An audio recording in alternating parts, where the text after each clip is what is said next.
ga je de windveren schilderen van een erker. Natuurlijk kun je de rand afplakken, maar de windveren kunnen vaak ook erg lang zijn en dan moet je het nodige afplakken. Zeker als je 3 hoog op een steiger staat, moet je die steiger steeds verzetten om af te plakken. Het is dus goed dat je ook leert om te schilderen zonder af te plakken. Ik gebruik hier de Goudhaantje penseel maat nummer 14. Doop je kwast in de verf, maar om te voorkomen dat je met de achterkant van je kwastharen het metaal raakt, zorg je dat je de achterkant schoonmaakt, zodat je alleen maar verf hebt aan de voorkant van je kwast. Je kunt de haren wat platter drukken, zodat je goed onder die metalen rand komt en als je de kwast heen en weer beweegt, kun je mooi onder die rand komen.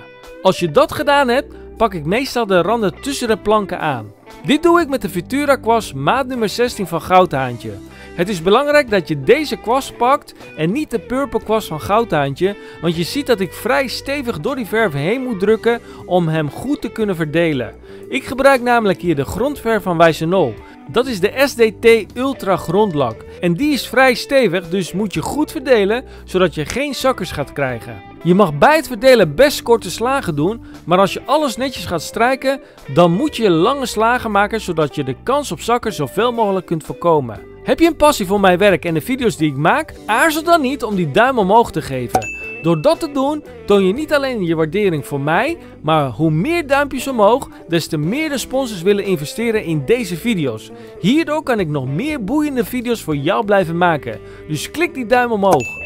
Nadat je de onderrand hebt gedaan, kun je nu de voorplank doen. Blijf het goed verdelen en strijk elke keer goed af naar de kant die je al hebt gedaan. Zo ziet de verf eruit als je hem in de grondverf hebt staan. Hij glimt wat meer omdat het een voorlak is. Deze voorlak heb ik zelf gemaakt. De voorlak zal daardoor wat beter vloeien vlak voordat je de eindlaag gaat aanbrengen. Maar als deze droog is, ziet hij er zo uit. Je ziet dat er nog best een lichte zijdeglans op zit. Hoe verder je bij de eindlaag komt, des te langer je de verf moet laten drogen. Dus hou daar rekening mee als het weer wellicht wat kouder is. Ik heb nu de verflaag afgeschuurd met P320 en daarna met een schuurmatje P600 dof gemaakt.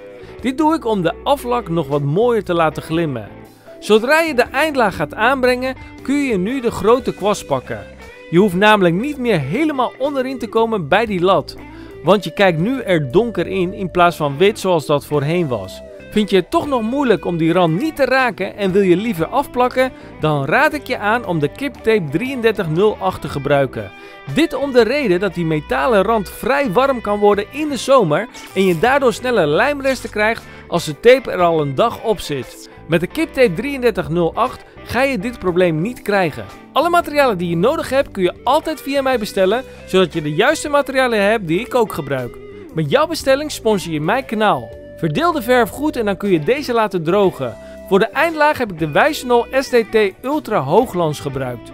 Je zult net na het schilderen wat strepen zien, maar als je de verf even de tijd geeft om te vloeien, trekken alle strepen weg uit je ondergrond. Je ziet dat het na 2 minuten al aardig begint te vloeien. In de eerste reactie vind je mijn e-book waar je nog veel meer uit kunt leren.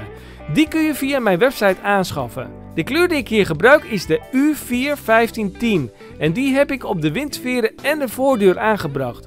En je kunt zelf de voorlak ook maken als je een mooiere vloeiing wilt hebben. Hoe je dat doet, leg ik in de video hiernaast uit wat de verhoudingen zijn om dat te maken. Klik op de video die in het midden verschijnt, want daar ga ik je echt alle stappen leren van houtrot herstellen tot houtworm saneren en hoe je alle verflagen kunt opbouwen vanaf kaal hout tot aan de eindlaag.